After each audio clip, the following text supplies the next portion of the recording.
भक्तों, वृंदावन की पवित्र भूमि से आप सभी को राधे राधे। साथियों, आज के इस वीडियो में हम आपको दर्शन करा रहे हैं ब्रह्म कुंड के।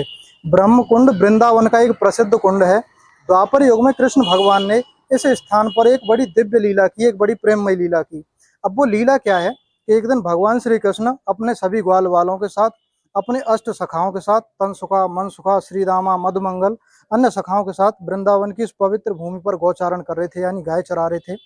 तो होता क्या है कि भगवान श्री कृष्ण गायों को थोड़ा इधर उधर करने गए, तो ब्रह्मा जी के मन में एक विचार आया कि द्वापर युग चल रहा है, भगवान विष्णु ने श्री कृष्ण रूप में पृथ्वी लोक पर अवतार लिया है, पृथ्वी लोक पर चलते हैं और चलकर प्रभु की परीक्षा लेते हैं। ऐसा उनके मन में एक भाव आया।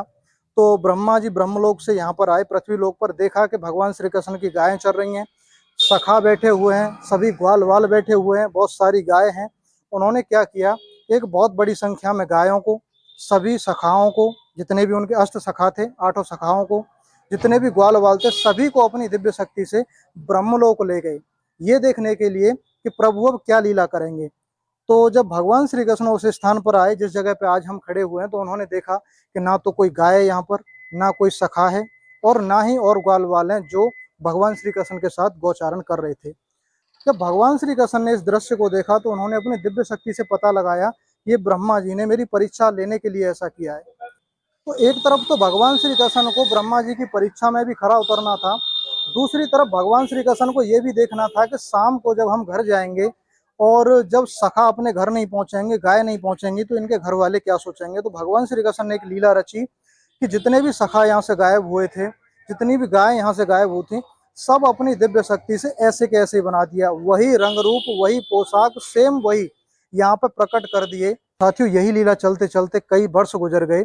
उधर ब्रह्मा जी ने सोचा कि चल के देखता हूँ वहां पे क्या स्थिति है। तो जैसे ही ब्रह्मा जी इस स्थान पर आए तो उन्होंने एक चमत्कार देखा यहाँ पे कि जितने भी ग्वालों को गायब किया था, जितनी भी गायों को गायब किया था, जितने भी उनके भगवान श्री कृष्ण के सखा थे उनको गायब किया था, सभी ऐसे के ऐसे ही हैं, वही गाय चल रही हैं। अष्ट सखा आराम से यहाँ पे विनोद क्रीड़ा कर रहे हैं, खेल रहे हैं, गोचारण कर रहे हैं। तो ये देखकर ब्रह्मा जी एकदम चकित रह गए। जब उन्हें अपनी गलती का एहसास हुआ कि मैंने प्रभु की परीक्षा लेनी चाहिए, परम पिता परमेश्वर की परीक्षा लेनी चाहिए, तो उन्हें अपनी गलती का एहसास हुआ और अपने प्रायश्चित करने के लिए ब्रह्मा जी इसी स्थान पर आए, भगवान श्री कृष्ण से क्षमा याचना मांगी और उनकी पूजा अर्चना इसी स्थान पर की थी। तो आज हम आपको ब्रह्म कुंड का संपूर्ण दर्शन करा रहे हैं। सबसे पहले हम यहाँ पे देखो एक चीज दिखा देते हैं, आपको यहाँ पे दिखाई दे रहा होगा, देखो ये देखिए, ये तो है ब्रह्म कुंड का महात्म्य। यहाँ पर क्या हुआ था कि श्री कुंड श्रीधाम वृंदावन का ब्रह्म स्थान माना जाता है। बराह पुराण के अनुसार इस कुंड की उत्तर दिशा में एक अशोक वृक्ष है, पूरा लिखा हुआ है। और मैं आपको एक चीज और बता दूं कि यहाँ पे देखो लिखा हुआ है, अगर आप बराह पुराण पढ़ेंगे तो उसमें भी इस कुंड का उल्लेख है। और अब आपको दर्शन कराते हैं साथियों ब्रह्म कुंड के। तो आइए मेरे साथ, पूरा दर्शन आपको सही तरीके से कराएंगे। तो आप देख रहे होंगे, देखो ये पूरा परिसर एक बार इधर से दिखाइए, ये ब्रह्म कुंड का ही परिसर है। यहाँ पर कुछ जो बाहर से श्रद्धालु लोग आते हैं उनके लिए बैठने के लिए, विश्राम करने के लिए ये जगह बना दी है। अब आपको लेकर चलते हैं ब्रह्म कुंड की तरफ, तो आ जाइए मेरे साथ। देखिए ब्रह्म कुंड का हम पहले से थोड़ा एक स्ट्रक्चर दिखा देते हैं। अब ये नया बना है, उससे पहले की स्थिति देखो ये है, आप देख रहे होंगे। देखो ब्रह्म कुंड ये कुछ पुराना अवशेष इसलिए छोड़ा है ताकि कुछ लोगों को ये पुरानी एक वो बनी रहे। छोटी छोटी ककैया, ईंट, चूने की चिनाई, और काफी प्राचीन है ये, ठीक है। ऐसे ही देखो एक उधर और है, देखिए इधर दिखाइए, देखो ये भी, ये बहुत प्राचीन है। अब आपको दर्शन कराते हैं साथियों ब्रह्म कुंड का, आइए मेरे साथ।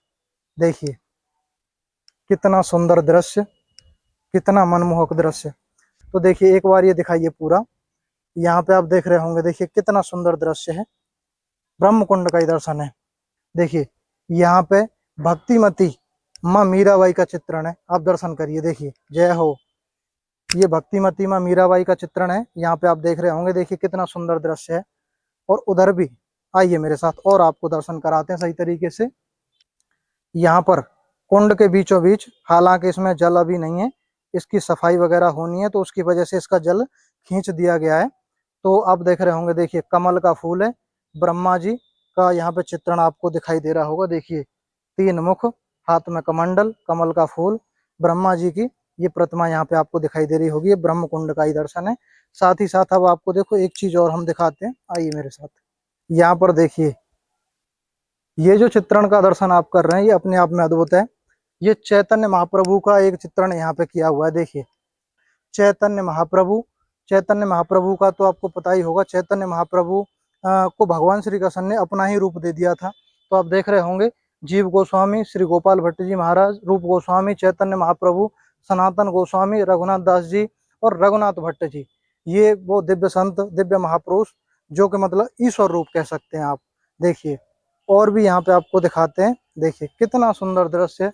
ये कुछ ब्रह्म संहिता वगैरह जहाँ पर भी ब्रह्म कुंड का उल्लेख है, ये वहाँ पे दिखाया हुआ है। देखो शिलाओं पर इसका उल्लेख किया गया है। ये ब्रह्म कुंड का एक सुंदर दर्शन है। भक्तों अगर ये वीडियो अच्छा लगा हो तो वीडियो को लाइक अवश्य करें। भगवान श्री कृष्ण, राधा रानी एवं उनकी लीलाओं से जुड़े सभी स्थलों को घर बैठे वीडियो के माध्यम से देखने के लिए आप इस चैनल कान्हा की लीला चैनल को सब्सक्राइब अवश्य करें।